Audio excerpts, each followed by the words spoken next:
I like this idea that Mark Manson wrote. He said that everything sucks at least some of the times, so you have to decide what type of suckage you're willing to deal with. Bear with me. He said, so the question is not what are you passionate about, but what are you passionate about enough so that you're willing to deal with the most disagreeable parts of the work.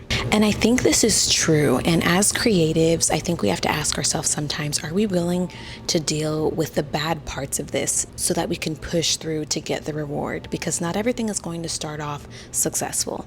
And I think I kind of see that with this influencer culture of people just wanting to make money and not really being passionate about what they're talking about, what they're doing, or the brand or the business that they're building. So when it sucks, when the people aren't coming in, when the likes aren't happening, when whatever is not fruitful and flourishing, they're not willing to deal with that suckage. And I think we're kind of losing the aspect of people being creative because we're so hyper fixated on the reward of the work and not the fact that everything is going to suck at some point. And this is in the book Big Magic by Elizabeth Gilbert, and she talks about what it means to be a creative person and pushing past those voices inside of your head. Allow yourself to be creative without putting the pressure of this needs to pay my bills, this needs to do that, this needs to do this, and sort of like suffocating your creativity because you're relying on the glamorous aspect of it and the reward of it all and the rarity of it becoming absolutely so successful that it funds your whole life. And putting that pressure on your creativity can kind of dampen it.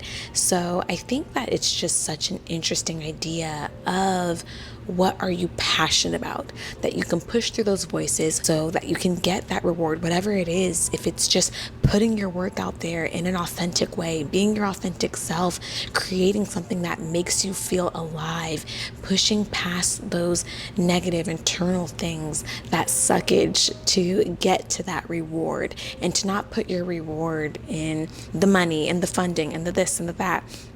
And I get some of us have to have side hustles, right? Like life is hard.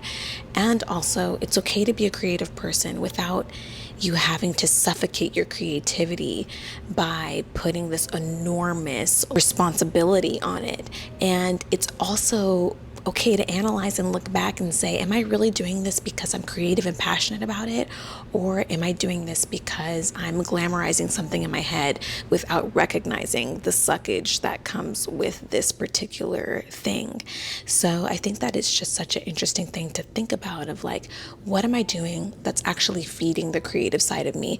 And what am I doing that's just for external validation, external reward, and the external